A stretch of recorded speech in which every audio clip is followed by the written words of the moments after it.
welcome to our panelists, and thank you so much for joining us on this evening. I want each of you to introduce yourself, talk about your professional experience or lived experience surrounding postpartum depression. We can start with Danielle and move to Veronica and then Sanya.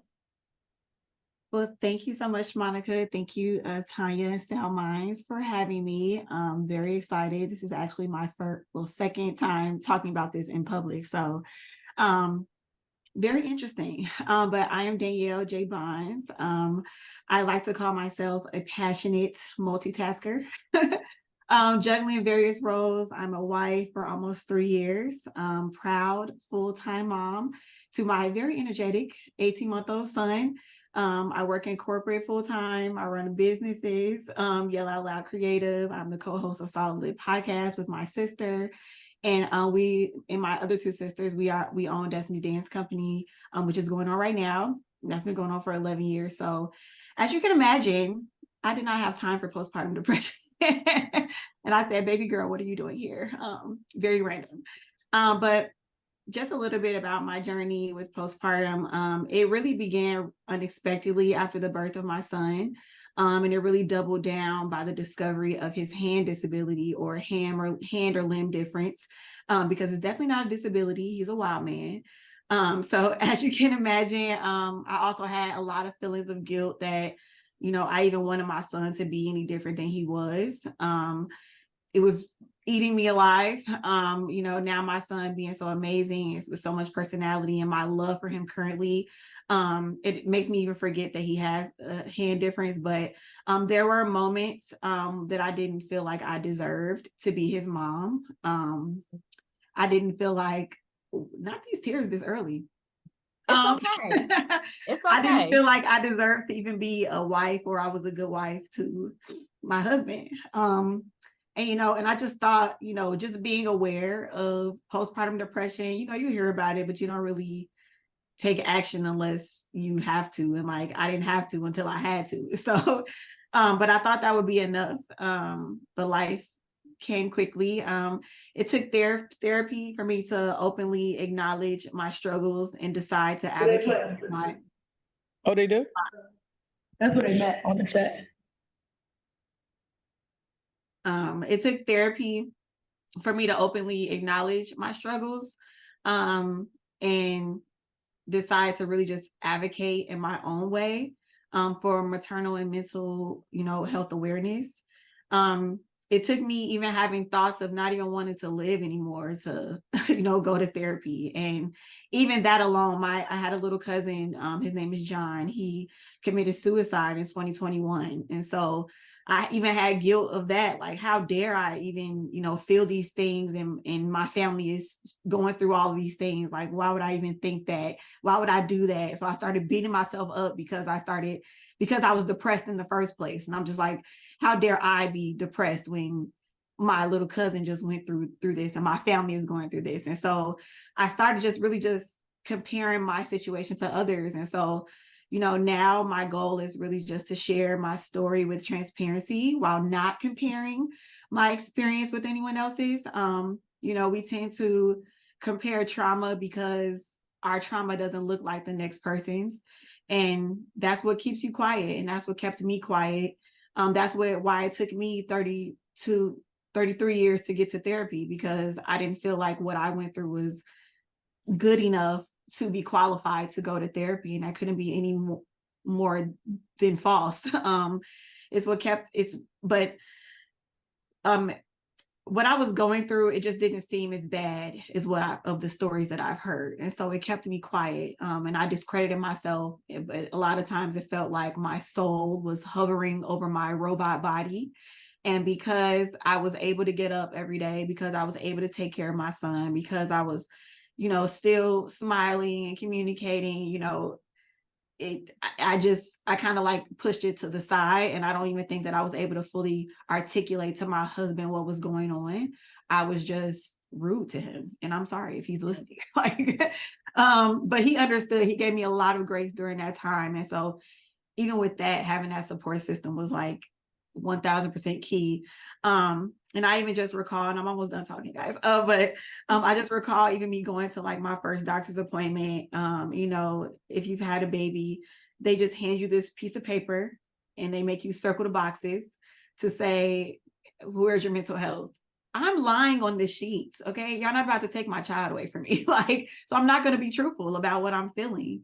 So, and I know for a fact there has to be like a lot of women in that same situation, especially Black women who fear for being validated in this area, because by me saying I'm a little bit incompetent in the area, that means that I'm unfit to be a mom. And so all these thoughts are just going through my head. And so, you know, I'm just excited to learn ultimately as well, just share.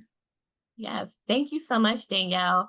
Veronica, our mental health expert, can you share about your experiences professionally surrounding mental health and postpartum depression? You're muted. Absolutely. Thank you so much, Daniela, for sharing your story. And that's pretty much more or less, it's kind of this suffering silently, not really opening up, not knowing how to open up. And then when we tie in culture, when we tie in societal, acceptance, it is extremely difficult to go ahead and, share what you're experiencing when you're not certain what this is, and how it might impact your ability to care for your baby. When it comes to mental health, there are so many stigmas that are wrapped around postpartum depression, so many stigmas, including judgment.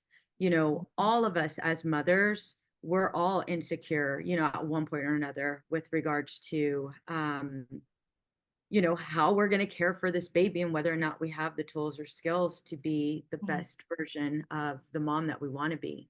A lot of us place a lot of expectations on ourselves. So when it comes to mental health and the symptoms a mom is experiencing, oftentimes we shy away from bridging that gap. And instead we'll say, well, I'm just going through this, it'll fly over. Yeah.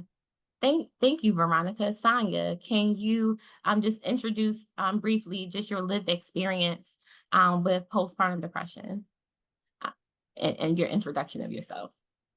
Sure. I'm Sanya Simmons, and I am the mother of 2 adult young men. But it's interesting because whenever I'm asked to look back on my experience with postpartum depression, it still gets me, emotionally. It still has the power to take me back and feel that overwhelm that I felt.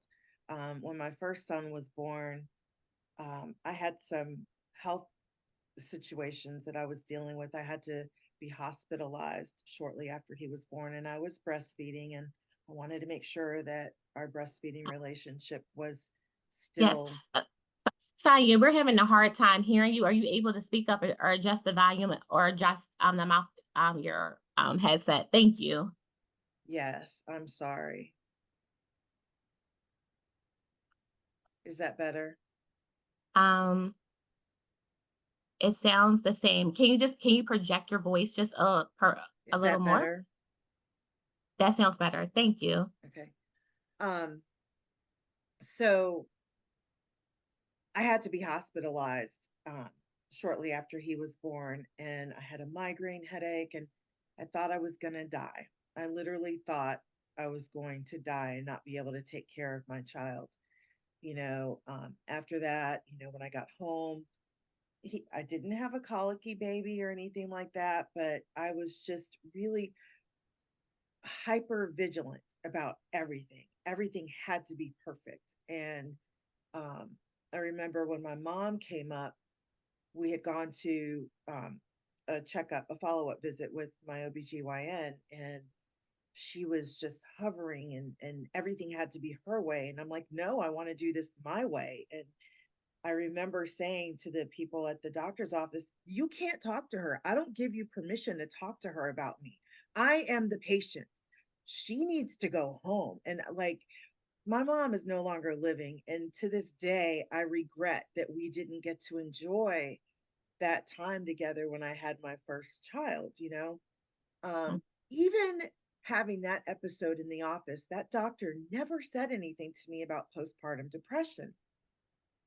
And I had been through therapy for many years before having my son.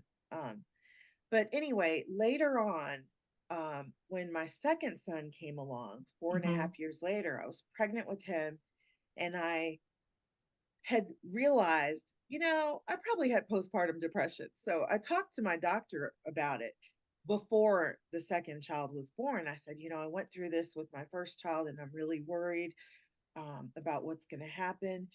And we had a plan. And he said, if you need help, you call me and I will call something in. I didn't have to go into the office.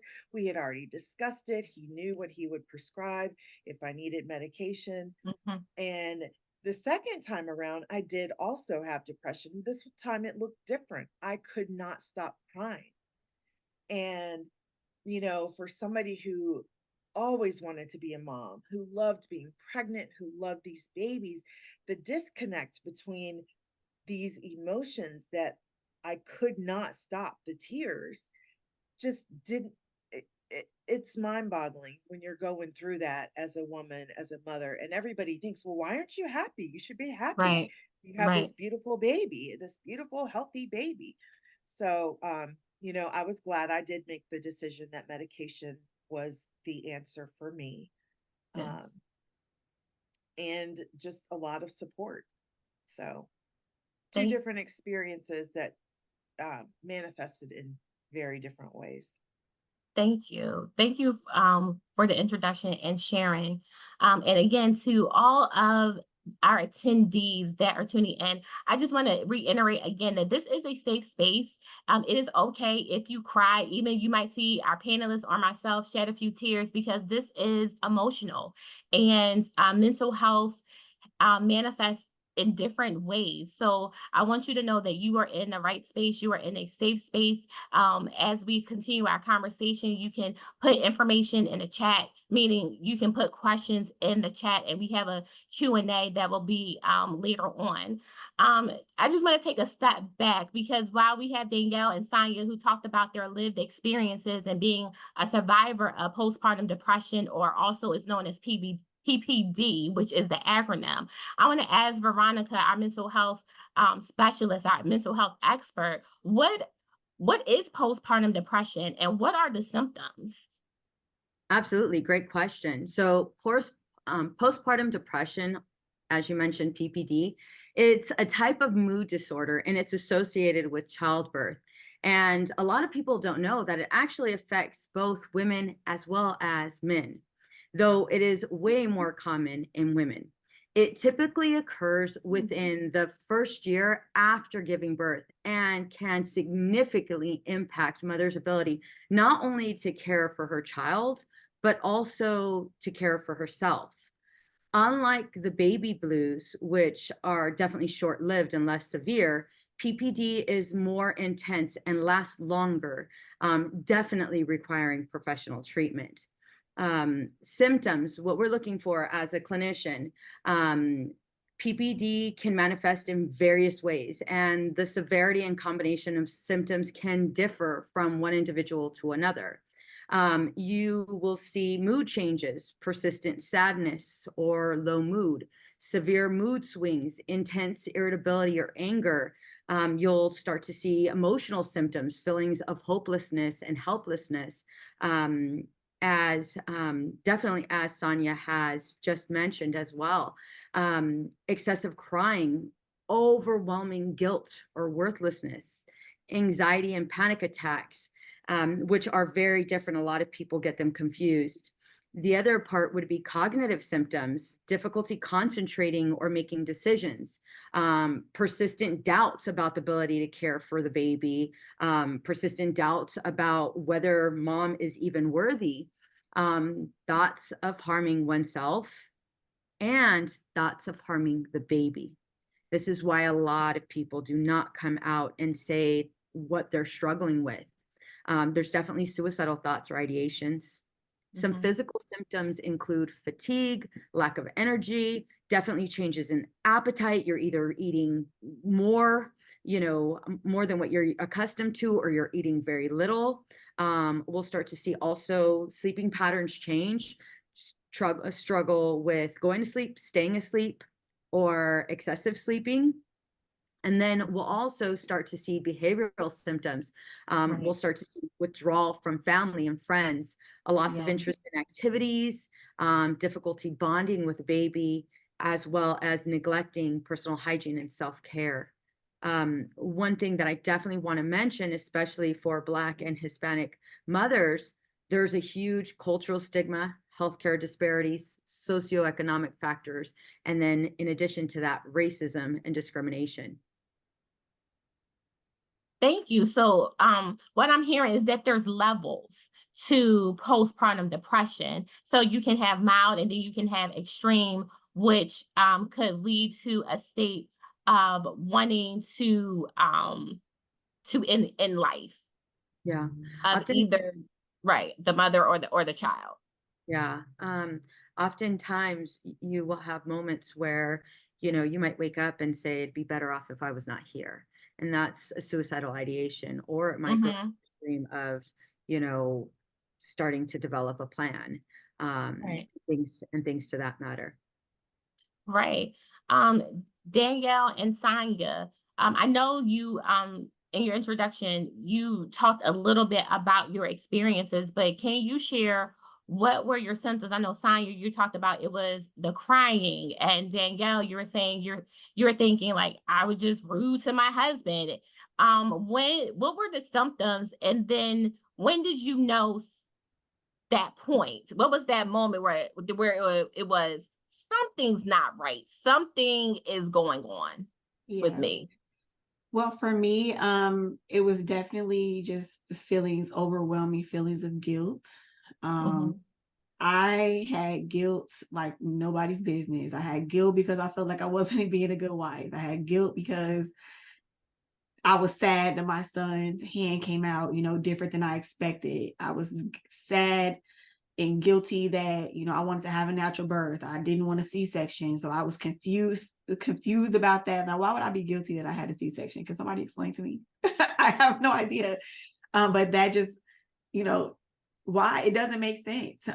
Severe mood swings. But it was only when I was at home. I could control it when I was out. I was Mhm. feeling it, but I knew how to put on a good face for those Right. around me. So nobody would think I was suffering as much as I was. And then Mhm. just loss of interest of talking. I didn't even want to talk. I remember telling my husband at one point, I was like, I really just don't even have the only energy that I have is to make sure my son survives. Outside of that, please, I don't have interest in like even talking. But because the suicidal thoughts were so far from anything that like I've ever felt before, and honestly a lot of prayer and Mhm. support from my husband. And Mhm. my husband said, well, have you thought about getting in therapy? And then so that coupled with these extreme thoughts, like but there were moments where I would snap out of it. It was literally like I was going back and forth. Like 1 minute I'm hovering, my soul is hovering over this robot. The next I'm like, what the heck is going on? Mhm. And so it was in that moment of where I snapped back into it. And I'm just like, why am I having suicidal thoughts? This is crazy. And so that's when I decided to reach out to a therapist. But thank God that I, had those in and out moments because a lot of people don't. Mhm. Thank you for your transparency. Sanya, same question for you. So the first time I didn't know that that's what I was experiencing. I Mhm. just knew that I didn't trust anybody with my child except me, not even his dad, you know, Mhm. um, my ex-husband. Um, there was just so much of this need to, looking back and hearing Veronica talk about how it's not just the immediate time, it's like up to a year or more afterwards. And it totally makes sense, the hypervigilance, the the stress from the time he got here, I was worried about what was I going to do about work. I got to go back to work. I'm the primary breadwinner in my family at that point, you know. I don't want to leave my baby. Nobody can take care of him like I can, you know. Um, and I did end up making a huge career switch. Um, I was so OCD about like running behind him, picking up every little toy that he dropped and trying to keep the house perfect and clean and you know cooking, and which I don't like to cook, and you know I'm over that by now. But anyway, just all the things that I felt I was supposed to be able to do on my own, you know, and that it made me less of a woman if I couldn't do it all. And you know, I was superwoman. I didn't need my mom's help. I didn't want my mom's help. We had different philosophies about some things, you know, and so that didn't help the situation. But I think also it was about who I thought I was supposed to be. Right.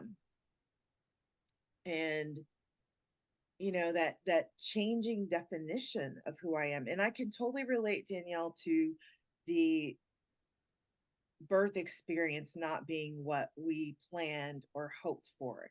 That happened with me too. I had 2 cesareans, you know.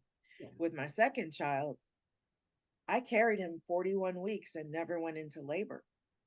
And he was huge, and they decided that I could not have a VBAC with this big huge baby this far into a pregnancy. So, you know, I once again said, okay. And I remember that last day when I went to the doctor and I was like, okay, I guess we'll have to do it. But I wasn't happy about it. Yeah, it was my decision.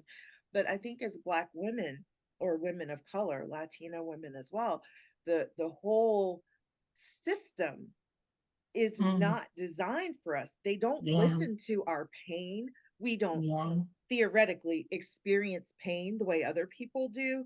You know, all the experiments historically that have gone on in obstetrics Yeah. using Yeah. Black women's bodies without pain meds, and so you know the mortality rate, just everything that you know, if we say we're in pain and we need medication, then we must be drug seeking, or you know, so all of these things that and the fear that the baby will be taken away because I'm vulnerable, Right. that's just and that's historically what has happened to us in this society in America. Our babies were taken away, not even because we were neglectful, but because they could make $1 off of our babies. You know, Yeah. I just there's so much that we carry with us, that trauma from our ancestors as well Yeah. as what we deal with today. It's a lot.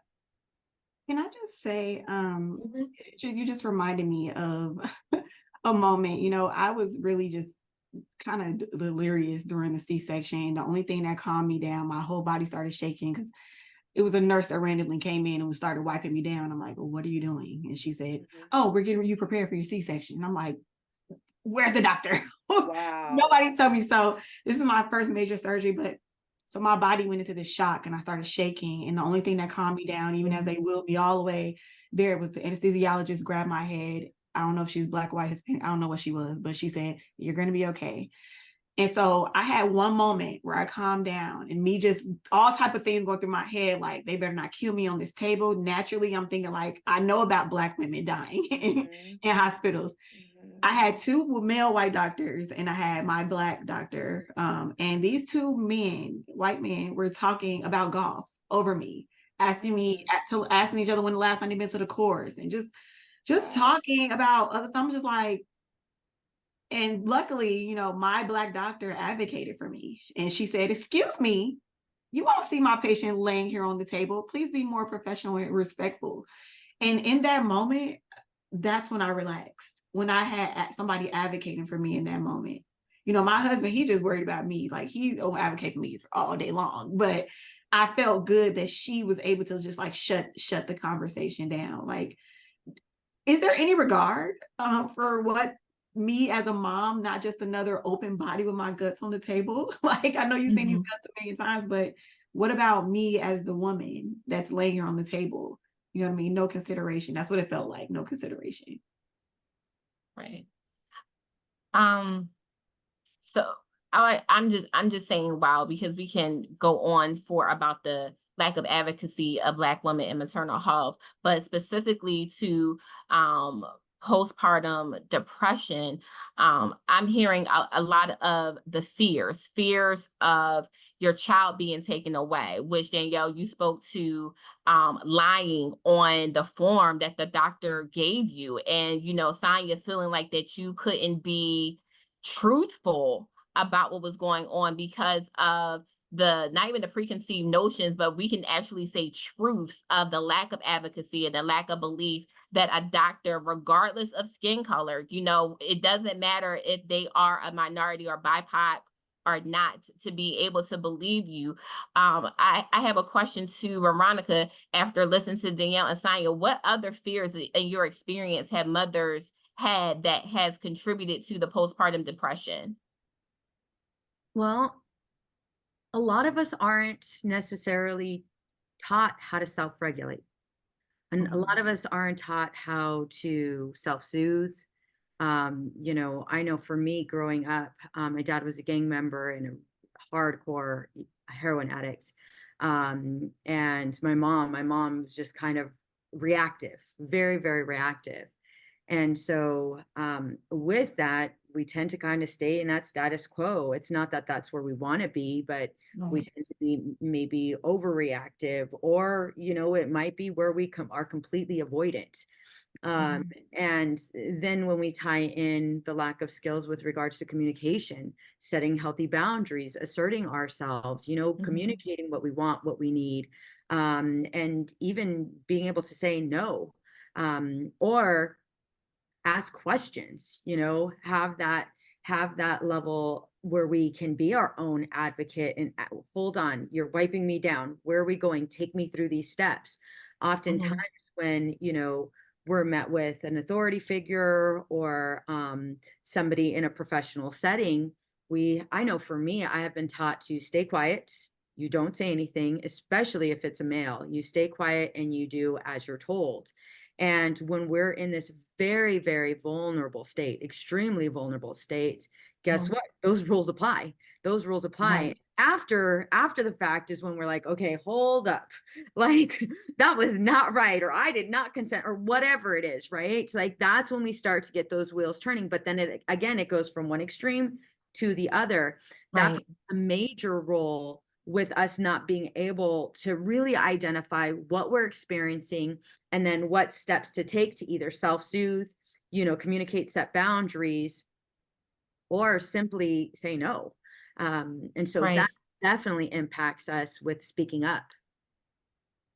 Right. So, and Veronica, so we know that postpartum happens after birth, but considering the stories of Danielle and Sanya, where they go back to the trauma of their birthing story and birthing experience, is that the onset of a symptom, or not necessarily? Are you saying, is that like the onset of the symptoms? Onset. Sorry. Yes, the onset. So it works differently for everybody. You can't really say like, this is when it started and it's going to start for everybody. Right. When we're looking at, that distorted thinking, how is it? Let's go to Daniela. I should have had a natural, birth instead of a C-section, or vaginal birth instead of a C-section. Well, where's that coming from? Is that coming from expectations from your family? Is that coming from societal expectations? Is that coming from your mother-in-law? Like, where's that coming from? And so I'd like to say that with PPD, when you're in that mode of vulnerability, and don't have the skill set to go ahead and challenge that, just like even recognize that it's a distorted thought and challenge. Yeah, you're way more privy to developing other symptoms, which then Okay. goes into, you have that, I should have had a vaginal birth instead of a cesarean. Mhm. And then you tie into, well, this makes me less of a mother. And then you tie into our community, which can be judgmental sometimes. I know for me, very judgmental, and then you tie in those insecurities, which then weighs down that lack of confidence. It's literally Right. this slope. Right. And thank you again for clarifying, because of the lived experience, it's talking about the trauma surrounding their birth story. It is important for everyone to know that even no matter what happens in the details of your birth story, whether you define it to be traumatic, and if you are defining it to be traumatic, it does not mean that you will have postpartum depression. And it does not mean that if you are an advocate or supporting someone who has the symptoms, that they are in postpartum depression or in baby blues. So that's why I wanted to clarify that. So thank you so much, Veronica. Now we've talked about the experience. We've talked about going to the doctor's office and what the doctors did and what the doctors did not do as far as your primary care doctor or your OBGYN, right? When you're seeing all of this. Before and in the conversations after your doctors, or even before you talked or sought therapy, what was conversations like with your support system? What does your support system look like? Did you have people come up to you? Was it your mom or a sister saying, are you feeling okay? What did your village, how did they respond to what you were experiencing in postpartum depression? Either one, Danielle or Sanya. Oh, sorry. You can go ahead, Sanya. Again, we didn't use that term at that point, Right. but relating Mhm. to how I was acting, they wanted to take over for me. And that's what I did not want or need. Mhm. So I think it's really important to to be there as a support, to offer help in, whatever way the mother can receive that help and support. So if, for me, I didn't want anybody taking my baby from me. Bring Mhm. me food, make sure I eat, keep me hydrated, change diapers. But I'm breastfeeding. No, I'm not going to give you a bottle. I don't want you to take him. Do everything else for me. Some moms maybe do need you to take the baby and give her a chance to sleep or whatever. So there's no judgment either way. But I think the best way to help the mom is to listen to her and find out what it is that she feels she needs. And instead of imposing your opinions on her. Right. So Danielle, specific to your lived experience, what was who was your village? Was it, your spouse? Was it your parents and siblings and friends and family? And as you were gaining awareness of your where you were with postpartum depression, what were their responses to you? What were your interactions with them like? Yeah, Before you well, go, Danielle, can I say one thing, please?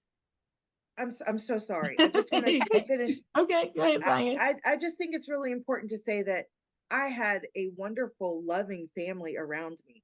They Right, all wanted to help. They were not intentionally doing anything to upset me. So right. I think we have to be cognizant of that, and that maybe where I think I'm helping, maybe I'm not. So Yeah. thanks. I'm And it's sorry, Danielle. no, that's that's okay. fine, because each individual has their own set of boundaries. So even with good intent, if the good intention crosses the boundary that's Yes, there, then it's not perceived or received with the good intent that is given. And exactly. I believe, Sonia, that's the point that you're making. Yes. And then Danielle, to you. Yes. I agree with Sanya actually, but I was very blessed to have a good village. My husband was holding the fort down. He was the village. He was holding it up like this. But I would probably say, I think that I hid a little bit of it from my mom because she is she's a take action type of girl. Okay. And I didn't need all of that. I think the safest place that I felt, because I didn't want my husband to worry, about me, I think the safest place was probably my sister. And where I just talked about, she just let me have at it. She just let me talk about it. Anything that I needed to do, anything that I needed to say, she just let me say it. And also just, hearing words of encouragement, it's when you really deep down in it, sometimes those words of encouragement be like, all right, sure, all right. But every once in a while, one of those words got through to me. And just the love. And I don't remember who I was talking to, but I said, I can't imagine doing this without God, two, without support. It's so important to have that support system in place. And for those moms who do not have a support system, I don't have the advice for you, but maybe maybe Dr. Veronica does, or anybody here. But like, I think the conversation is like, if you're not an immediate village, like how do you speak to the mom who doesn't have that? But one thing I do want to say, too, I thought that a lot of my depression came because I was sad about my son's hand, and that wasn't it. I don't think I recognized it as postpartum depression. I just thought I was crying all the time too, like every day, every night, silently to myself. I don't think I was layering it, I think, and I kind of pushed postpartum to the side, but I wasn't really sad about his hand. I love him. Right. So, Right. And thank you for your transparency and talking about your son. That's very important, and I'm sure helps all of the attendees that are listening to this. Um, uh, while we're talking about symptoms and we're talking about how the village helped, it still is, rooted in fear, because one of the things that I'm hearing is a common thread is, I already know how my mom is going to react. I already know how my family is going to respond. And so in postpartum depression, it's like your mind will go to an extreme or even create what seems to be a false sense of reality, meaning a reality that has not played out, a fact that is not truth, that there are lies. And so, Veronica, can you expound? Because some of the fears have been, if I tell the truth that I want to self-harm, or I'm feeling these things, that my child could be taken away. Can you bring reality to that, or what that looks like? Because that may not be in all cases. So when those kind of fears are presented to you as a clinician, what is the course of action that's taken?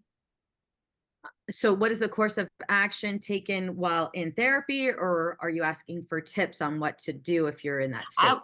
I would say I'm talking about in therapy. When someone comes to you and saying like, these are the things that I'm experiencing, because now they have the village and now they've come to the point of seeking professional help. As the professional help, and just talking to the fear is the fear of, I could lose my child because I'm having postpartum depression, not necessarily in the extreme form of wanting to actually take a life away, but even in the milder level, is that a legitimate fear that you will not be able to be a mother to your child? Well, so a couple things are wrapped around that, right? So if you're let's say if you're in my office, right? You're in my office, and I've had where, I can think of one that comes to mind right now, where she's sitting down and she's opening up about, her her birthing process, and then, listening to her baby cry in the other room, and going to the other room, just kind of staring at her baby and feeling as if she had all kinds of mixed emotions.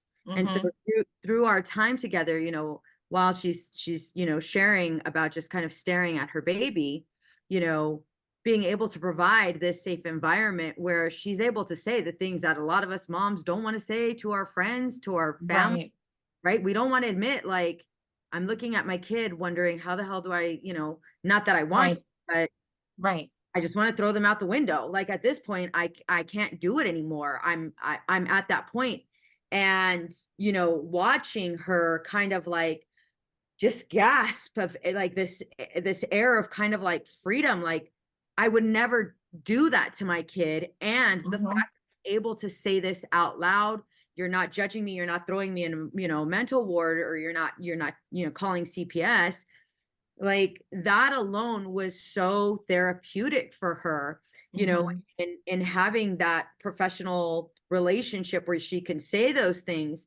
And how that is how we work through that is similar to what you were saying, you know, being able to identify fact from emotion based thought, right? Right. And Mhm. when you're in your emotions, which your emotions are all over the place when you have a Right. baby, right? Right. There's so many thoughts that come up for you. This is new. And no matter how many people try to tell you you're a good mom, at the end of the day, when that baby's crying, it's for us in that moment. I have 3 girls. For us in that moment, my baby crying and me not being able to tend to their needs is a clear indication that I suck as a mom, right? Like if I can't get Right. that Right. to stop crying, I definitely suck Yeah. as a mom, right? And so Right. in therapy, what we do, I like to apply this dialectical behavioral therapeutic approach. And it's part of a part of helping someone regulate their emotions, really identifying Right. what is the event, what is the thought wrapped up in that event, what are the emotions you're experiencing while you were in that event. Take me through that. What came up for you? You know, Right. isolation, frustration, you know, inadequacy, uncertainty, right? And then Right. what are your physical sensations? What, and if you guys are listening to this, I definitely encourage you to write this down.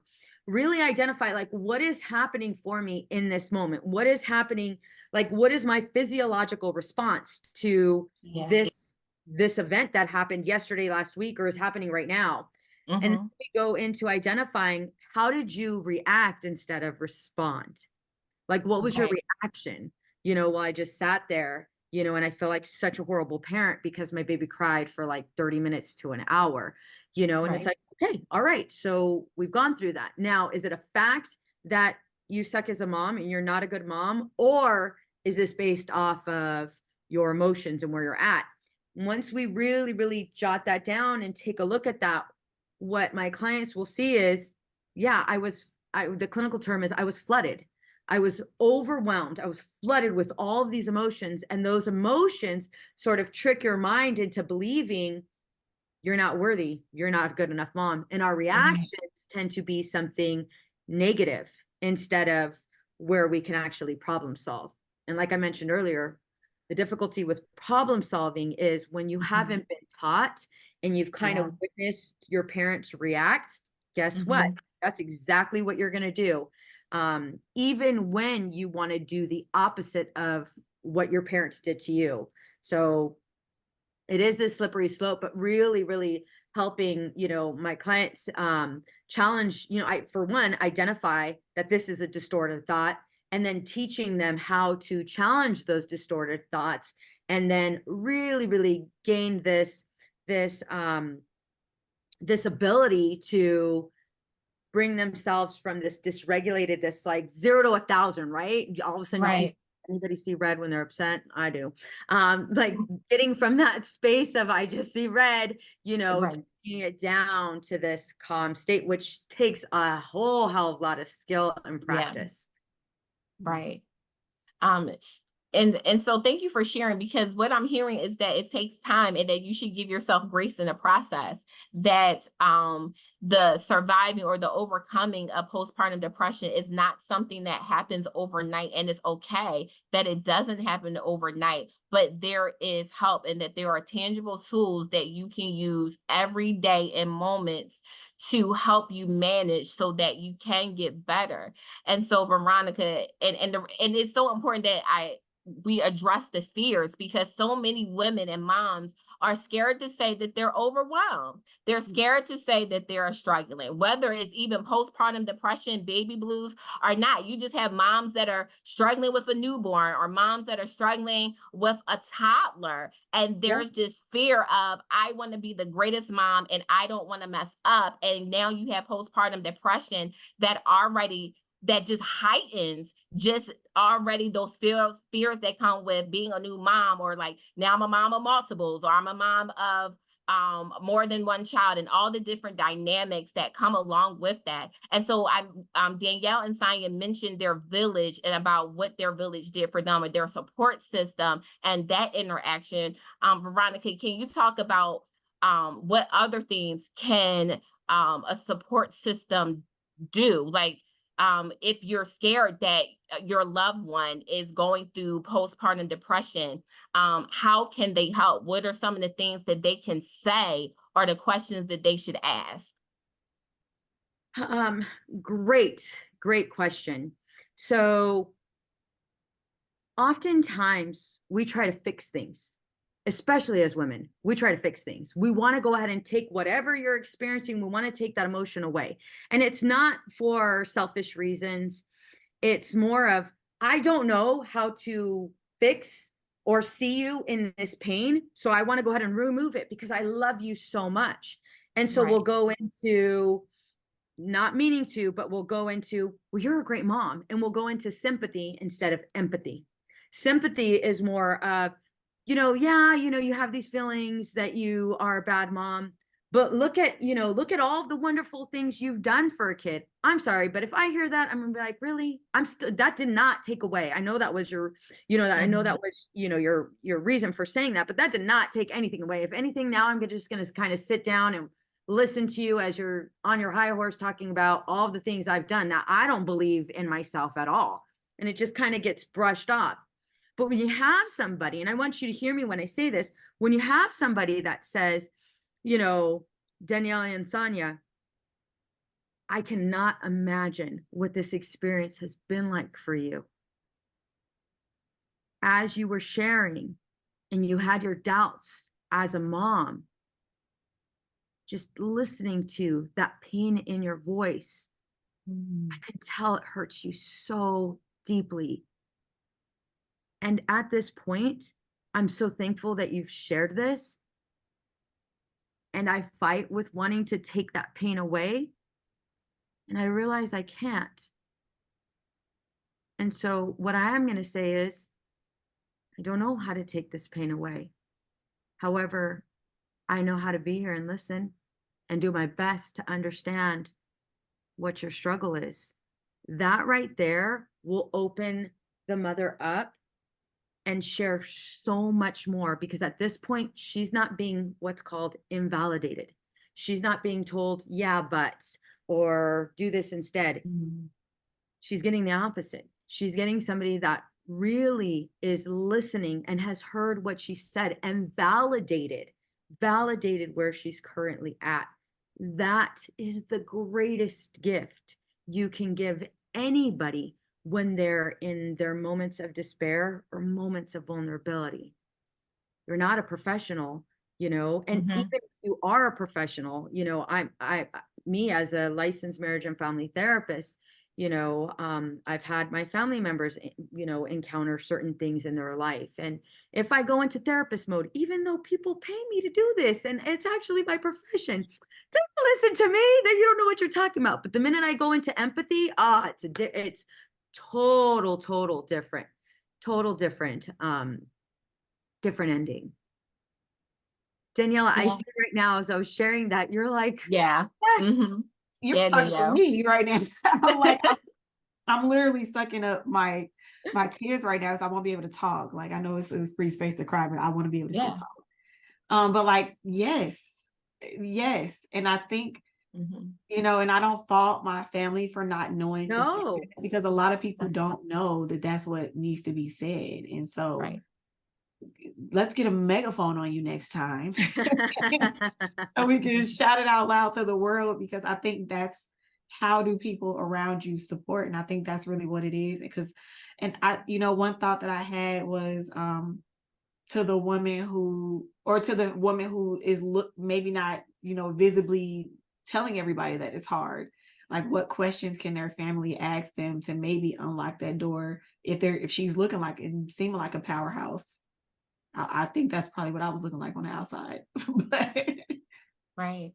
people don't even know to ask those questions. Or yeah. One of the biggest things you can ask, and this one's I always get a lot of crap for, I always do, but you guys already know me, I don't do band-aids. One of the greatest questions you can ask, and is really, really important to ask, if you are seeing your family member in this depressive state, she's not engaging in her hobbies, she's not engaging with friends, you're seeing her maybe go into this, state of just, eating everything or eating nothing. And there's this fear. There is a fear. It is okay. It is okay to ask her if she's thought about ending it. And a lot of people get so scared. How dare you? Why would you say that? Well, because I'm a therapist, and usually that one question saves lives. It has saved so many lives. Yeah. I've said that to people, and I have gotten so many messages. Oh my God, I didn't, when you first said it, I thought you were crazy, but my, so-and-so was struggling with this. And I asked them, and they told me yes. And they were thinking about doing it that night. And had I not asked, they might have followed through with it. So that is one, the most important question you can ask. The other one would be, how can I help? How can I help? In what way can I serve? In what way can I serve? That is another question you can definitely ask, because for some of us, I know for me, the minute one of my friends came over and said, my husband and I, we were actually going through a separation a couple months after my daughter was born.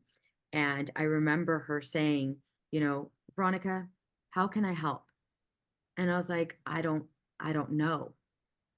And then she asked, is me sitting here helping? Can I stay? And I was like, hell yeah. Like in that moment, it was like, yes, please.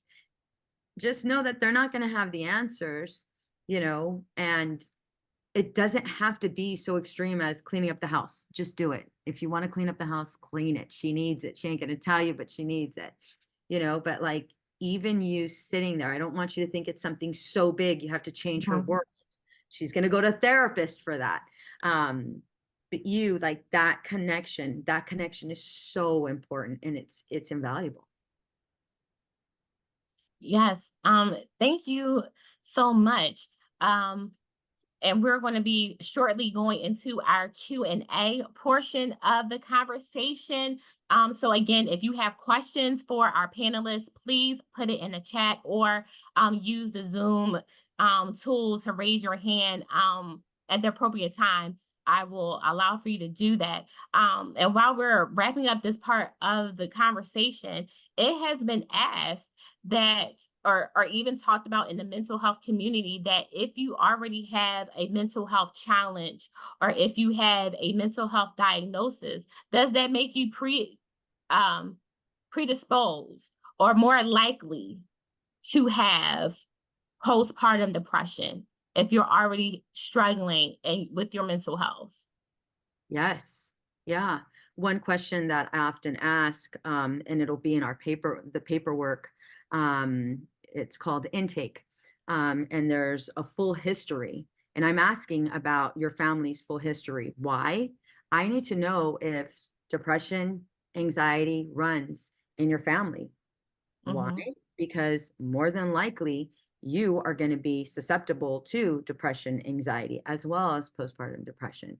So it is really, really important to know your family background, and to ask those questions with your family. Mom, what was it like? If you have that relationship with your family, what was it like during your pregnancy? What was it like after childbirth? You know, what type of support did you have? You'll get a general idea of what support she had with how she might support you. Most of the time, we tend to work in extremes. We might go into the opposite of what the family did, which is so unhealthy, or we might be so reactive that we end up doing the same thing. So really having those conversations so you have that information and you can reach out to a therapist a lot sooner, which I definitely advise. There's so much change that happens in your relationship, within you. There's a lot of changes that happen with pregnancy and childbirth. So yeah, being proactive and getting that mental health care ready. Okay, thank you so much. I'm going to start taking some questions that were coming on in the chat, and this was actually a question that was going to be asked. How do you know when you are at the end of postpartum depression? Is there an end? And this is also because, and this is for Veronica, Danielle, and Sanya. Because Sanya, you say you're like, so long ago, I had my children and had postpartum depression. I mean, 20 plus or however many years later, do you still have postpartum depression? When do we know that it's resolved and you're in a healthy state? So kind of similar to the symptoms, it's going to be the opposite. What we're looking at is improved mood, that emotional stability, increased interest in, pleasuring activities. You're going to see better sleep, energy levels, improved appetite, improved physical health, definitely enhanced cognitive function, positive relationships and social interactions, effective coping mechanisms, and bonding with your baby. Definitely Right. bonding with your baby. Right. When for Sanya, was that your experience as Veronica was talking? I don't know. I can't speak to when it ended or if it ended because I also have coexisting things, Mhm. diagnoses. But another question that or thought that I had was, and this is related to what Danielle said about her son's hand Yeah. difference, right? So my oldest son was diagnosed on the autism spectrum but he wasn't diagnosed until he was about 8 or 9. Later on in life. Yeah. And I feel like that can be a trigger to experience it all over again because it's still this difference from what we expected our child to be. And it's not Yeah. that I didn't love him, but it's like, oh, wow. Is that clinically accurate too, Oh, Veronica? absolutely. You're going through a grieving process. 1,000%. You are going through a grieving process. And of course you love and adore your son. However, at the same time, there's this level of acceptance that's needed to move forward, in helping him progress and helping him get the resources he needs to really develop an understanding of what autism is. However, when you're so stuck in that lack of acceptance, we go into denying it, we go into blaming, we go into guilting, and then, oftentimes what I see, especially in relationships, it'll cause a great divide. It'll cause an extreme divide, which then leaves you to question, not only am I not a good mother? Am I not a good wife? I see a lot of women, more women than men. I see a lot of women lose themselves in that. Mm-hmm. Right. So it's interesting you say that because well, even before his diagnosis, I knew he had intense needs. And so that was Right. part of my hypervigilance too. And so no, I Mm-hmm. couldn't let go of that because he needed me so badly. And Right. yes, I neglected my husband. Yes, I was less of the wife that I wanted to be. And yes, we ended up getting divorced and all those things. Um, but I think the diagnosis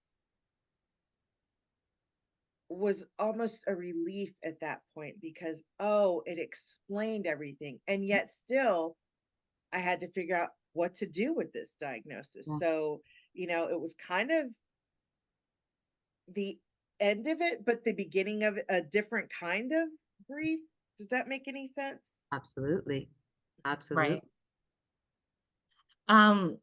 And I'm taking it. And again, everyone, you can continue to put your questions in the chat and I will get to them as I can. And if there was someone that raised their hand to the Sound Minds team, if you could let me know so I don't miss anyone. But one question from the chat came earlier. This individual said that they had no idea that men can suffer from postpartum depression. How and can you explain? I believe this is probably for Veronica. Yeah, so there are definitely changes that happen, changes that happen for the males as well as females. And it's called paternal postpartum depression. A couple of things we're looking for with that is there's similar symptoms. Um, there's a lot that goes into bringing a baby into this world, a whole Mm-hmm. and a lot of us, both Sanya as well as Daniela had mentioned feeling as if they're not enough, right? One thing that tends to happen, especially in men, when they haven't had that father figure, that ideal father Mm-hmm. figure, or they have not had that emotional connection with their father. Being able to emotionally connect with your child, a lot of times people say that it comes naturally for women versus men. And so men start to question, they're excited about their baby, they love their baby, but they start to question, why don't I have this emotional connection with my child? And what is this? And most men will not reach out to their friends, will not reach out to their fathers and say, why am I not having emotional connection? What's wrong with me? They won't. If anything, they will also suffer silently. And the last thing they want to do is go ahead and mention it to their partners. Why? Because they see that their partner's already struggling, so to go ahead and add more to her plate, they won't do. And so it's really, really important to not dismiss, your Mm-hmm. some of your partner's symptoms. So are we hearing that paternal postpartum depression, which is what is called for men, are we hearing that they can have that and the mom not have postpartum depression? I can't answer that. I don't know this. I don't know this. I don't Okay. lie and say I totally know how to answer that. I don't know the research that supports that. However, I wouldn't be surprised.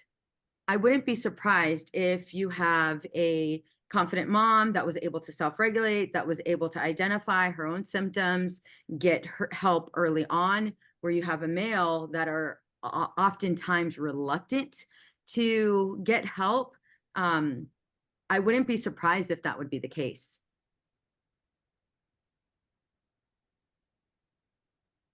Okay, thank you so much. Just looking at the questions from the chat. One person asked, can a mother's circumstances cause postpartum depression, such as single motherhood stresses, financial stresses, multiple children? Absolutely. Absolutely. 1,000%. It could definitely. So think about depression as a whole, right? Mm-hmm. You have all of those extenuating circumstances and you don't have support or maybe your partner there to help you along the way. Absolutely, it can most definitely impact you and make you more susceptible to it. Can I just say, Mm-hmm. if you are that person, kind of just recognize all those feelings as valid, Mm-hmm. Yeah, and that one does maybe not outweigh the other. Like, because a lot of times we, like I did, push postpartum to as the last thing, that I was going through, and I was Right. making it about all these other things. And yes, all those other things were factors, but also you just had a baby. You just had a baby, sis. Like, let's not, Yeah. zoom over those feelings and everything that comes with that as well. Not saying that it is postpartum, but just look into it as well as an option. Yeah. Does one of the questions again for the chat is asking, is postpartum depression hereditary? If my mom had postpartum depression, does that mean I'm going to have postpartum depression? That's a great question. You may be inclined to getting, you may be susceptible to getting postpartum depression if your mom did have postpartum depression. If that's something that you are aware of, that your mom had it, I would definitely 1,000% seek therapeutic services now, prior to having the baby, so that when you do, when the baby does arrive, you have the coping skills, you have the vocabulary, to identify what's going on in your body, what's going on for you. You have the ability to be your own advocate. You're able to go ahead and communicate your needs, so that it doesn't progressively get worse. So absolutely, I would definitely be proactive in getting that help right off the bat. Like I said, there are so many changes that happen, so many changes that happen when we introduce a new, a little one, into our family. So absolutely, if that is a concern of yours, definitely reach out. And as a supporter and an advocate, yes, Sanya. I was just thinking that we have to talk about it in order to even know those familial lines, because sometimes we suffer in silence, right? I don't know if my mom had it or not. I don't even know if my sister had it or not, to be honest with you, So I think that having the conversation is important. That's all I wanted to add. Yeah. PPD is definitely multifaceted origin. It's influenced by a combination of genetics, hormones, psychological and environmental factors. So it's not completely hereditary, but genetics do definitely play a role.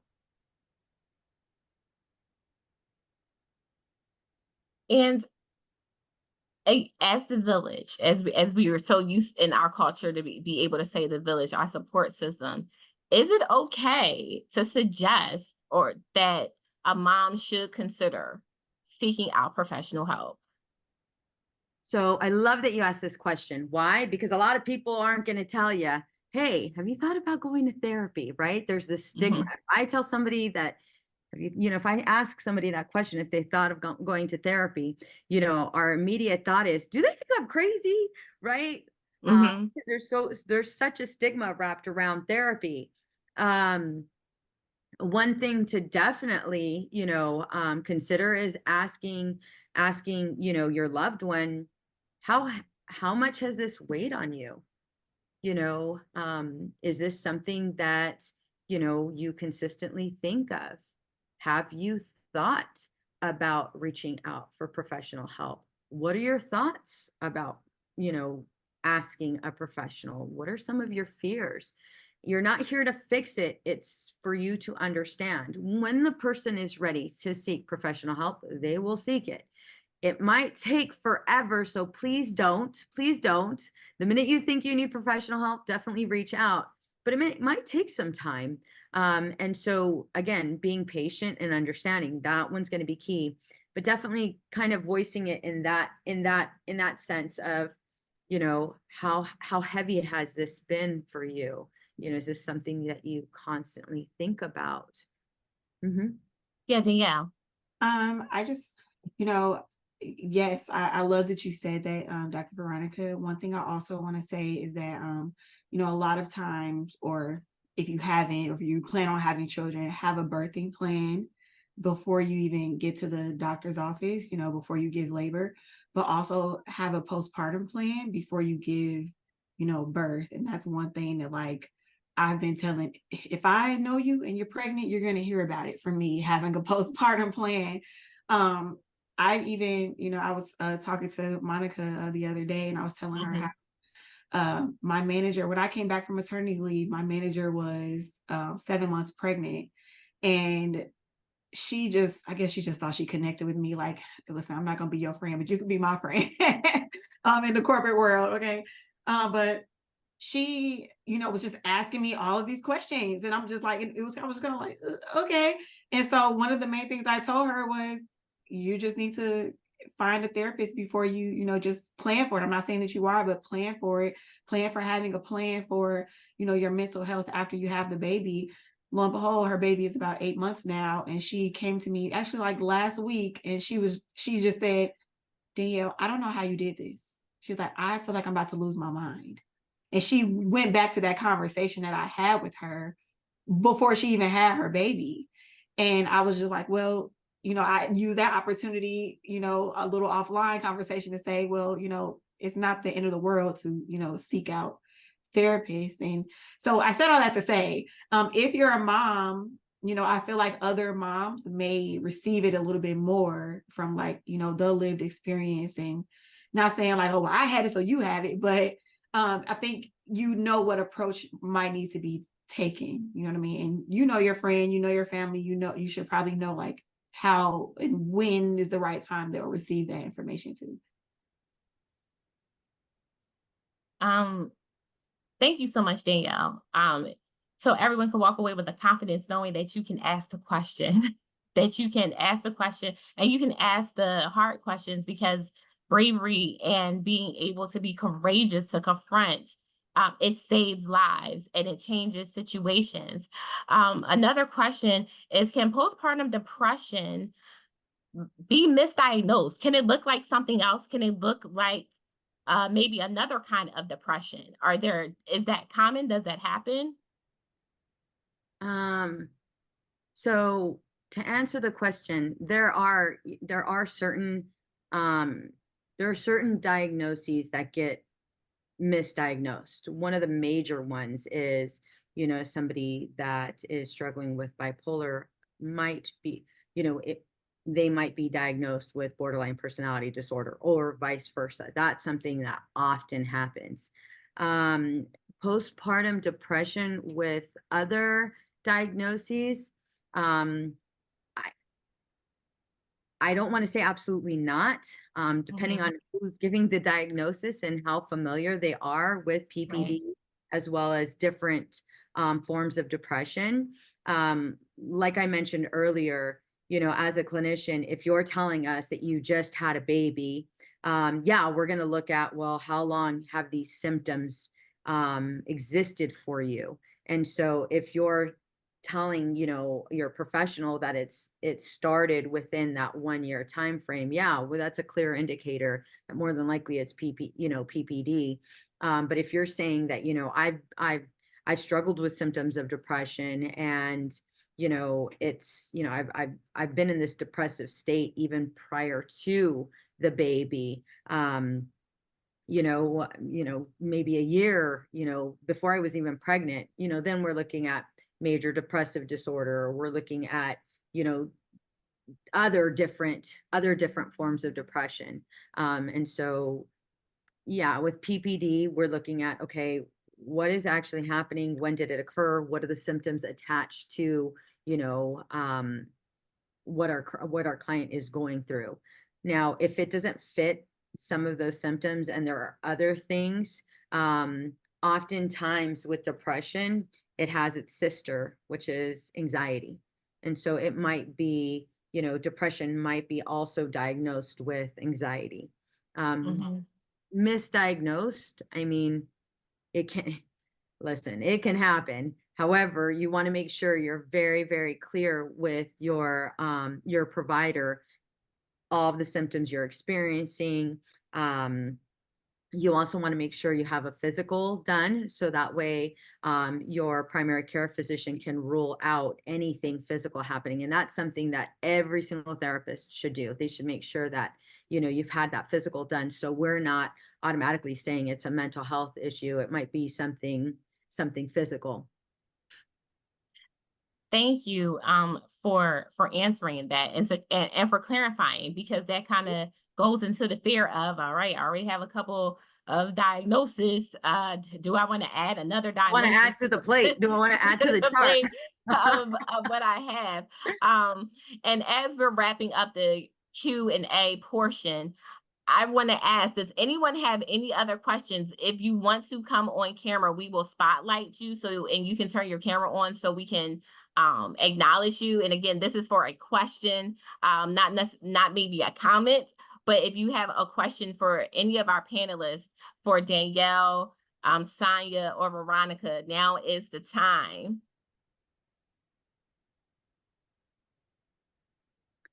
And if you don't, that's okay too. But I wanted to let you know. Were you going to say something, Veronica? Yeah, if you don't mind, I don't think I don't think I've introduced myself. And so if you don't mind, can I quickly say who I am? Like 5 seconds. Well, I mean, I would say yes in just one moment, because I'm going to ask everyone, how can everyone keep in contact with There you? you It's go. just been such There we go. great and transparent information. But again, was there anyone else that wanted to use their voice to talk about a question or raise a concern? Again, this is a safe space for you to get resources, for you to get help, for you to hear from a mental health professional expert and two women who have lived experience. It's 8:27. I'm gonna let you know we're gonna go over time, but it's okay, because we want you to walk away feeling empowered, feeling encouraged, feeling inspired, walking away confident that you have what you need to confront and all the compacted things that is postpartum depression. There is one question from Kristen that I want to ask before we close this Q&A portion out. She was saying that she had went through a tough time in her marriage after all 3 of her pregnancies. And is it safe to say that I guess marriages don't make any, like, is it safe to say to not make any long-term decisions like divorce while in the postpartum period? She thinks that hers was contributed to anxiety or postpartum anxiety. Yeah, do not make any long-term decisions when you're in that state. Why? Because of what we mentioned earlier, it's emotionally driven. It's an emotionally driven decision. And when you don't have, you know, when you don't have the ability to go ahead and voice what's happening for you, it might come across, as Daniela mentioned earlier, it's going to come across as maybe criticism towards your husband, or, maybe some form of disrespect or lack of appreciation. When in the reality, it's not that. It's, I'm tired of feeling this way, and I just want to be done with feeling this way. So let's just start checking off boxes. Let's start cutting relationships, because I can't add any more to my plate. Right. Mhm. So yeah, we want to go ahead and steer clear from making long-term decisions when we're in that state. Thank you so much for answering that question, and to Danielle and to Sanya. So this is going to be a 2-part question as we close out this portion of conversation of our breakout series on postpartum depression. Starting with Veronica, can you tell everyone how they can get in contact with you, following you on social media or your website? And also to all of the panelists, you can see the myriad of information and resources that Tanya is putting in the chat. But Veronica, can you tell everyone how to stay in touch with you? And then also, can you speak to a new mom, or a mom that's in postpartum depression, or the man that's in partnum depression? Just last words of encouragement. Can you speak to where they are? And those are this 2 questions also to Danielle and Sanya as we close. So I'll go ahead and speak to the pregnant mom and the the father that, you know, that's about to bring in, you know, you're about to encounter new life. So my biggest, the things that I want you to hear me say right now is, first off, congratulations. This is going to be a beautiful experience. You're going to feel like you're going crazy, and every single insecurity is going to come out to bite you. Having said that, I want you to really write down, like literally write down, what are your expectations of yourself as a mom? What are your expectations as a father? And then what are your expectations of your partner as a new mom or a new father? What skills have you learned from your parents? Healthy skills. Also, what maybe not so unhealthy skills have you learned from your parents? Really write that down and have a conversation about that. This isn't where you're going to criticize or judge each other. It's just so you have that information and you have an idea of maybe what the expectations are for you as a new parent, so that you can gain feedback from your partner. And instead of them being so extreme, you might see that those expectations aren't needed. They're probably not needed at all. And there might be something that's not necessarily realistic for any human being. And so really having that conversation early on is going to be helpful, so that when you do bring, you know, this beautiful baby into the world, you not only had that conversation, but you and your partner had started to go ahead and work on the parent that you want to be and learn and grow from each other. So that's where I'll leave you guys with. To find me, so my name is Veronica Cisneros. I am a licensed marriage and family therapist. I own a group private practice called Outside the Norm Counseling.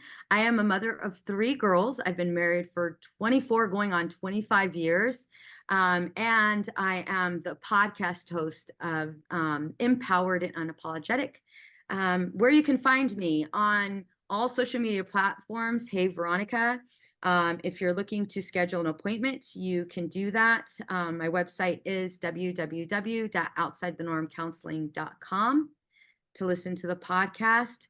veronicacisneros.org/podcast. On that platform, I teach a whole wide variety of skills, provide you with insight and real life stories. So definitely follow me, and I'm looking forward to being a part of your guys' journey. Thank you. Thank you, Veronica. Sanya, you have the floor. And Thank also, she's on you. West Coast time. Veronica's on West Coast time. Oh, that is important. Yes. So, I think my advice would be to be gentle with yourself. And along the lines of what Veronica was saying about expectations, I would say the most important things to take care of are food, shelter, sustenance, changing diapers, those kinds of things. The rest can wait. The rest you can either let the house go a little bit if you're not able to take care of it, and that's okay, because you are taking care of the priorities, or get somebody to help. Hire a maid to come in once a week, or a house cleaning lady. I don't know what the correct term is, but anyway, allow people to help you out with meals, things like that, so that you aren't taking on the weight of the world and your family all at the same time. Take care of yourself. How to reach me? Instagram is, I think, where I'm most active, and it's I am Sanya Simmons, and that's Sanya with an A. And my website is sanyasimmons.com. Thank you so much. And I know Veronica has another meeting after us. So again, thank you so much, Veronica. We appreciate you for coming and giving and sharing your expertise. And how to reach her is in the chat. Thank you, Veronica. Thank you, guys. Thank you so much. Thank you guys for allowing me to be a part of this beautiful, beautiful event. Bye, you guys. Bye, Bye. Veronica. Thank you. Thank you. Thank you, Sanya, for those encouraging last words. And Danielle, you have the floor. Some encouraging last words I would say is just take it one day at a time. Truly, if you need to find a reason to see the next day, find one. It doesn't have to be all the reasons, just one tiny reason that can get you to the next day. Being a first-time mom or a new mom doesn't last that long. I was just saying new mom, maybe not first-time mom. Being a new mom doesn't last that long. So you can just find one thing to just hold on to and cherish that can just carry you over until you get to your next phase. Do that. And then also just as much as you can, just educate yourself, do your own research, reach out to like minds, and don't be you shouldn't be the smartest one in the room. Find other people who know what they're talking about. And also know that your voice and your story matters. And so one thing that's helped me was sharing my story while I was going through it. So talk to somebody, even if you have to encourage somebody else, you might be encouraging yourself in the process. So speak out on that. But where you can find me on Instagram, I am Yellie, Yellie Janae, Janae, Yellie Janae. My business website is yelloutloudcreative.com, and you can find my podcast, Salt and Lit Podcast, on Apple Podcasts and Spotify. Thank you, Danielle. Thank you. And thank you to everyone, to all of our attendees for joining us this evening. Well, it should be evening no matter what coast you're on, because we started out in the afternoon if you're on the West Coast. But thank you so much for joining. There's been so many nuggets and wisdom that was dropped on today, just from remembering to give yourself grace to knowing that you can achieve a safe space, that it's okay to work through your fear and seek help and seek therapy. And seeking therapy actually leads to a resolution of postpartum depression. And it doesn't mean that your worst fears or even the false sense of reality because of postpartum depression will even manifest in your life. So I want to say again, thank you to Veronica, our mental health specialist and expert, and to Danielle and Sanya for sharing their lived experience. Thank you for being courageous. Thank you for saying this stops with me, like the silence stops with me. You being courageous and bold to share your story helps people whose names you don't know and whose experiences you will continue to impact in the days and even years to come. So I want to say again, thank you to our panelists. And be sure to follow them on social media. Listen to their podcast. They are actively posting content, so it is a great way to stay in contact. Additionally, we would like to invite you to join us for our final Speak Out series session on Thursday, June the 20th. It's entitled Pieces of Me, Real Talk About Bipolar Disorder. Our team is putting the Zoom registration link in the chat now. As shared earlier, these virtual discussions are the prelude to our 4th annual Sound Minds Mental Health Awareness and Solutions Conference on Thursday, July 11th, which will be in person on the campus of Bennett College in Greensboro, North Carolina, and live stream. So no matter where you live, you can be there. Turn up the volume is our call to action to amplify both voices and change in the world. Where mental health disparities where mental health disparities continue to persist within Black and Hispanic communities. We have a dynamic lineup of sessions that you don't want to miss. Registration is open. To learn more, click the Eventbrite link that our team is putting in the chat. Also, follow us on social media. It's at Sound Minds Conference. Thank you again for joining us for our second of 3 Speak Out series, Breaking the Silence, Postpartum Depression in Women of Color. And remember, together we can empower, together we can speak out. I'm Monica Yvonne, part of the Sound Minds Conference team. Thank you.